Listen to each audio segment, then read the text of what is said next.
All right, Angela, thanks for being on today. Thank you for having me. Oh, no problem. So give me the quick 2-minute elevator pitch about your business. My business, I started it in 2010. It's called Farragio. The name is a little bit unusual, and I came up with it. It's a variation of the word Farrago, which one of the meanings of that is a mix of things because I actually knew since I was a little kid, I always wanted to own my own business, but I never knew what that business was going to be. So, fast forward to when I had little kids, I would make them little backpacks that they could carry to preschool, and the other moms would, ooh and ah over them and tell me, oh, you ought to sell those, you ought to sell those. Well, I filed that back in, way in my mind because I had actually read an article about a woman who had built up a, $1 million company from an idea she had had. And one of the things she had said was that if you have at least 3 other people tell you that you have a good idea, use that. Right. So I literally had like 3 other moms tell me, oh my gosh, you ought to sell these. So at the time, I didn't feel like I had a lot of time on my hands, with young kids and that type of thing. But when they got older and I did have more time, I really started to visit the idea of, I really just have this burning desire to, own my own business and just start it from scratch. So I kind of, drew up that thought in the back of my mind about the backpacks, and I thought, well, I'll start there. So I started making those, and kind of coinciding with that time, I had read in Entrepreneur magazine about Etsy, the Okay. online selling platform for handmade items. And so it just kind of all fell together right at the best time because I thought, aha, there's my selling platform. That's where I'm going to sell at. So I started making the backpacks, and and of course I thought, if you make it, they will come. But it was slow going at first, and so same kind of thing. My problem is I have so many different interests in so many different areas that I'm just constantly looking for different things to make, different things to try. So along with the backpacks, then I started looking into making tote bags and purses and things for grown-ups, and it just little by little evolved from that into having a handmade business, and my focus has been with the totes and purses, and then I started incorporating the shaving kit bags and cosmetic bags and smaller accessory things like that as well. And Okay. so in 2010, that's when I kind of jumped in with both feet and have been going ever since. Oh, exciting. So what are the bags typically made out of?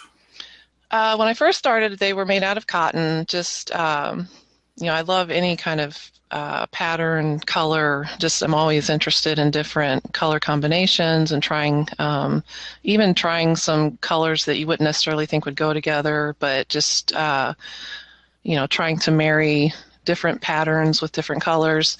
So it started out making things with cotton fabrics, Okay. and now the main things I make are the toiletry bags, and I make those out of vinyl. And to be honest with you, I'm not really sure how I even kind of veered off into vinyl. I think originally I had thought I might try leather, but was a little bit intimidated at the idea of doing that. And so I thought, well, maybe vinyl, would be a easier alternative. So now I would say roughly about 80% of the things I make are made out of vinyl, but I do still, make other things with the cotton fabric as well. Okay. How many employees do you have?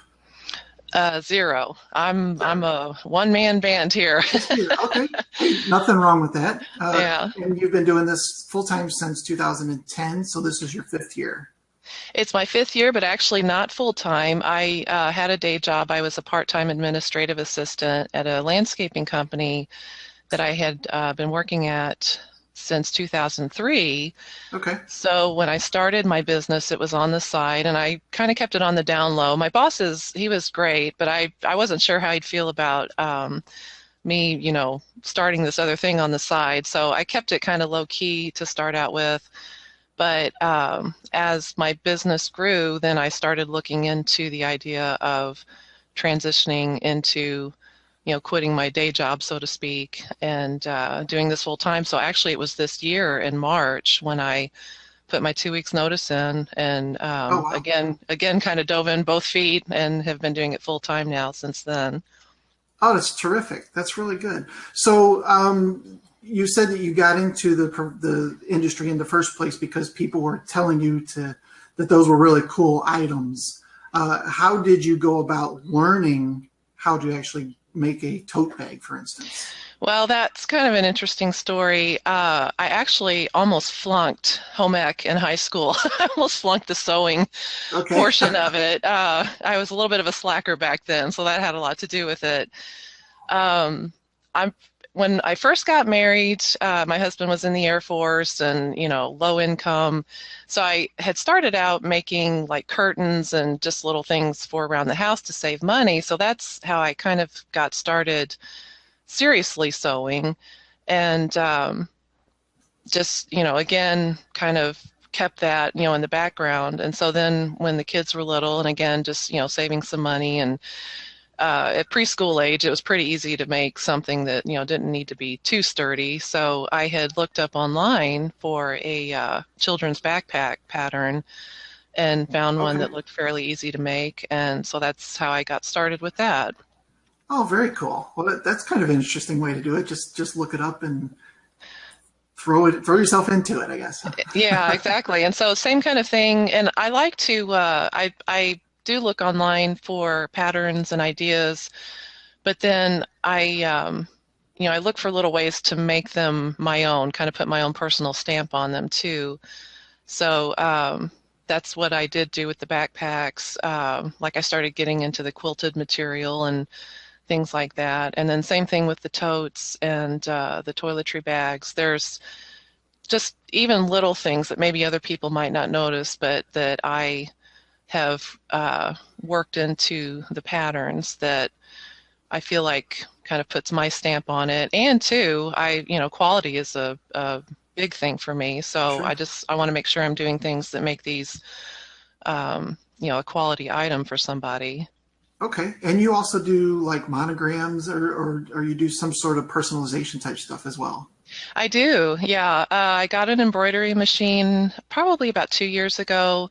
Again, didn't even really have that on my radar at the time, but just on a whim, I thought, well, I'll, just get a lower end embroidery machine and try my hand at that. Enjoyed it, and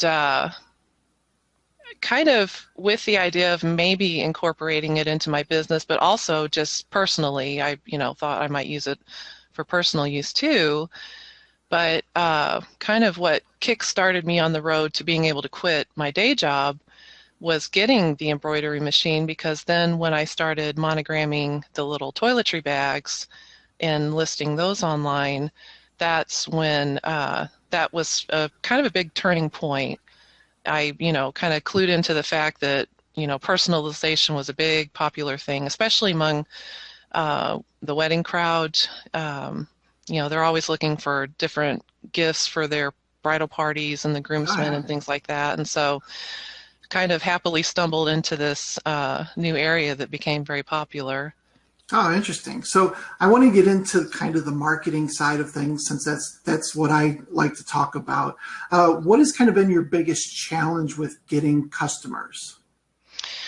The biggest challenge I would say is the fact that I am mainly online, and because of that, it's a double-edged sword. Because on the one hand, it's awesome because you can reach people around the world, but then again, you're competing with millions of other people to reach people around the world, and so I find that that's the most difficult. I'm on all the social media platforms: Facebook, Twitter, Instagram, and that in itself sometimes feels like a full-time job of just constantly trying to put content out there, whether it's, specific to something I've made or even just trying to generate some, personal interest, like a picture of my dog or something like that. Sure. But that's, to me, that gets a little tiring, is just the constant effort you have to make to be seen by everyone else out there on the internet. Yeah. So let's talk a little bit about Etsy. That's kind of where you got started, I guess, right? Yes, And has that done well for you? Has it taught you anything? it has. It is my best-selling platform. I have Etsy, and then I do also have my own standalone website. The Etsy website, I do get more traffic there. I call it walking around traffic because it's been likened to, say, like a mall or something where everybody has their own individual store. And so you get a lot of foot traffic just shopping around. So that is helpful in, you can kind of take it a little bit easier with the marketing with Etsy because you do already have that built-in audience. Oh, And very nice. then I did learn a lot of things though when I first started on Etsy, as far as that was my first introduction to SEO and keywords and different things like that, because on the forums on Etsy, there's a lot of useful information about, like repeating certain keywords and different things like that. So Etsy was definitely helpful in the marketing area as well. Okay. And tell me a little bit about your target market. Who is it typically that's purchasing these items? I would say that my target market is mainly female, but because I do make, I call them DOP kit bags, but they're, like a shaving kit bag. So I do also sell to men. And like I mentioned before, I do actually get a lot of groomsmen gifts. So it kind of varies. It's not necessarily 50-50 men, women. It might fluctuate here and there, but my target market is men and women, age range, adult, I would say. And because because my bags are popular for wedding parties, my target market are people who are getting married. And because my items are handmade, I do have to charge a bit of a higher price for these things than, if you were to just go into the local department store and pick up something that had been, mass produced. So my target market, as far as, financially, they don't have to be uber rich or anything, but they do need to have a little bit of, the extra expendable income to, purchase these items that aren't necessarily a necessity, but, something that they are looking for to incorporate into their kind of wedding theme and, that type of thing. Okay. I think that's a good market. I mean, always trying to compete on price is never going to work well. So it's better to kind of, segment yourself a little bit out from that. And I did find too, when I first started, I underpriced, just like almost everybody else on Etsy did, because the thinking is, well, if I charge too much, nobody's going to buy it. But the kind of strange thing that does make sense is the higher the price, the more people equate quality with it. And so, as scary as it was to start, bumping my prices up a little bit, I was pleasantly surprised to see that I did start getting more interest and more sales from raising the price.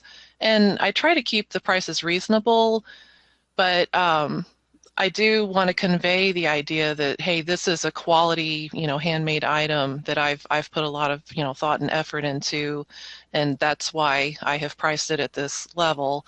And I think people understand that when they see it. Yeah, that's not necessarily a bad thing. I mean, the other thing about raising your prices is you start to filter out some of the people that would end up wasting some of your time anyway. Exactly. Yeah, Yeah. yeah. So let's talk a little bit more about marketing. What was one idea that you had that really scored big time? I would say, like I said before, it was the toiletry bags when I started monogramming those, and specifically that is where my audience is men. When I first did it, I did it with the idea that I would be marketing to women, and was had made some monogrammed cosmetic bags, and wasn't really getting a whole lot of traffic with that. And so that's when and those were cotton. I had made those out of cotton, like pretty flowery material, that type of thing. And so when I started making the Dop Kit bags out of vinyl and embroidering those, it was like bam! All of a sudden, I was getting order after order, and order for multiple bags, and Oh, nice. clued into the fact that these were guys that were shopping for their groomsmen.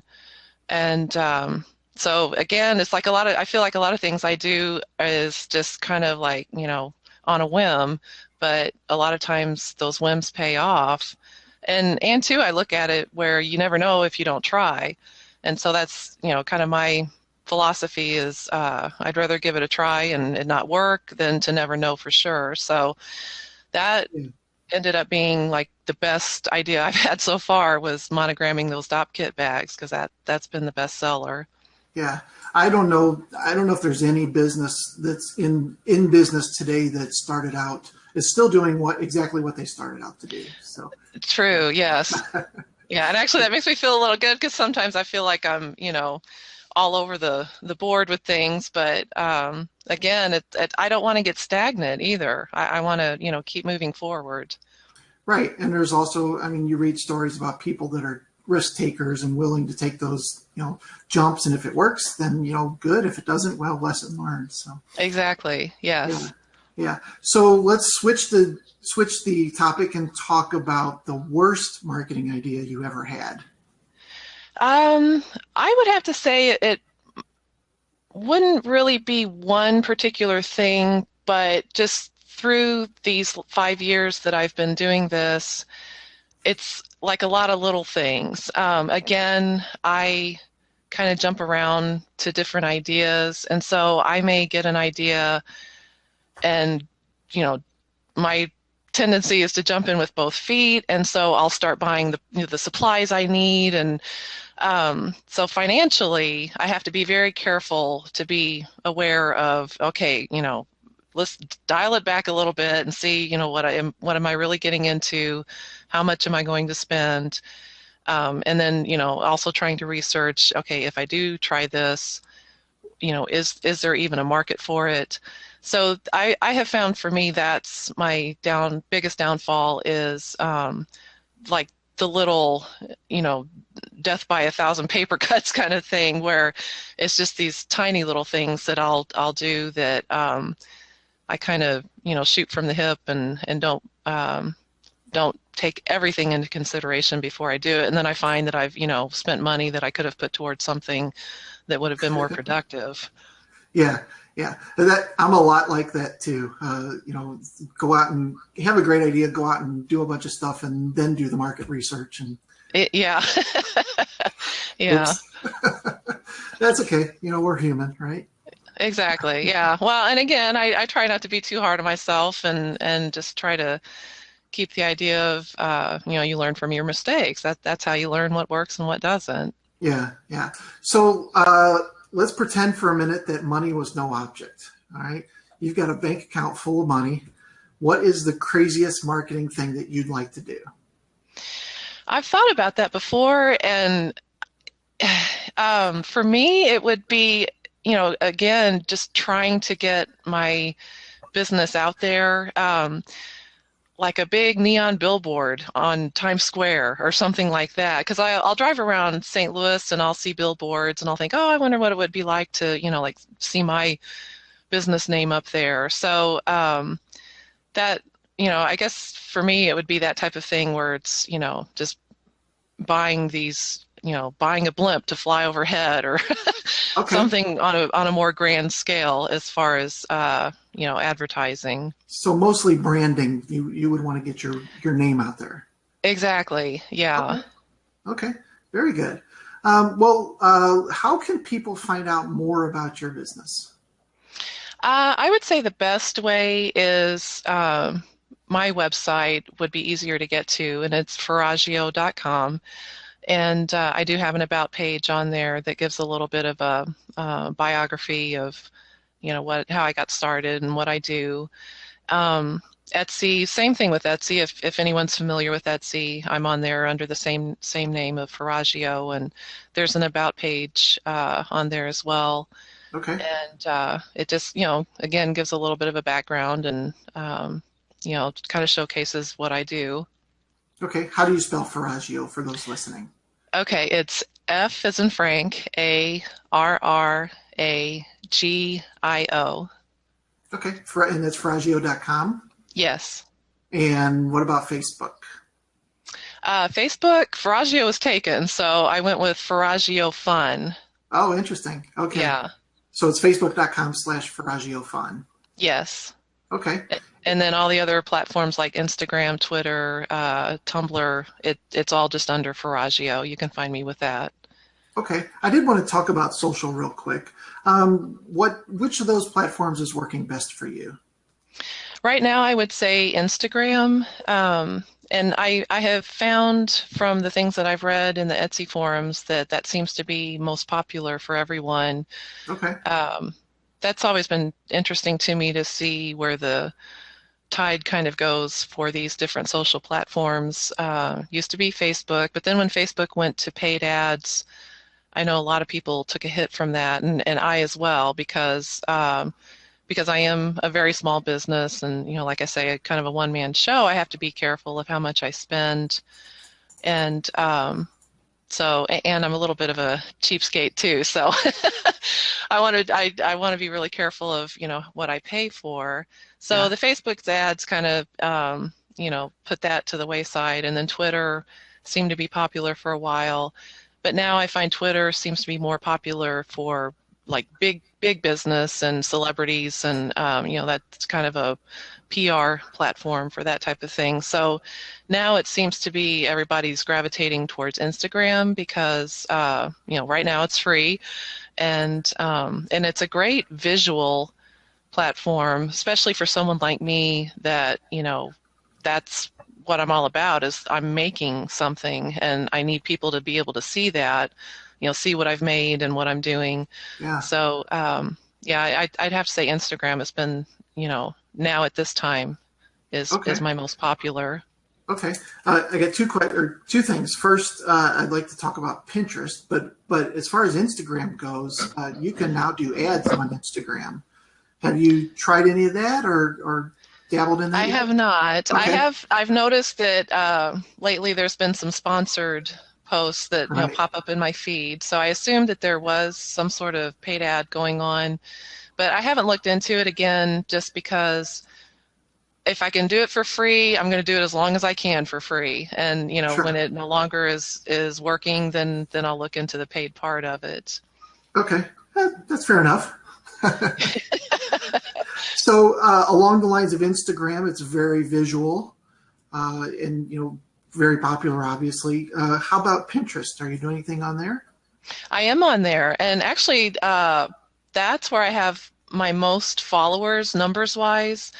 Is Pinterest. And again, I think just because it's so visual, and not only can I share what I'm doing, but I enjoy, sharing other things that I find on the internet. It's just a really great place to even, for me personally, like home improvement, DIY, that type of thing. So I do get a lot of traffic there as well. Okay. But I find that Pinterest, it does seem, for me at least, I know other people have financial success with Pinterest, but I have found for me that it only seems to go as far as people wanting to get good ideas for things like gifts and that type of thing. And it's like they'll, see something, oh, that's a really neat idea, but then I'll go to the store and buy it, that kind of thing. Or, hey, what a neat idea to try myself, like a DIY project. So I do participate on Pinterest and I enjoy it, but I have just found for my business personally that it's not been a good area to generate business. So Interesting. I haven't participated in the paid ads on there. Um, and if I'm not mistaken, I think they might still be kind of working out the kinks with that. I'm not, maybe they have by this point, but it's like when I did look into it a while back, they were just getting started. So I held off looking into that. Yeah, I know that there's still a waiting list. So if you wanted to do it, you'd have to get on their waiting list, and it may be a couple weeks before you actually get accepted. Okay, yeah, Yeah, that's probably what kind of turned me away from that because again, if yeah, I can post things on there for free, I'm just going to go ahead and stick with that until it, becomes an issue. So, yeah, yeah. Okay, well, listen, thank you so much for being on the show today. I really appreciate you taking time out to tell us a little bit about your business and the struggles and successes that you've had. well, thank you. I really appreciated the opportunity to talk about it, and I have really enjoyed it. Thank you. Good. All right. Well, thank you everyone for listening, and we'll see you in the next episode.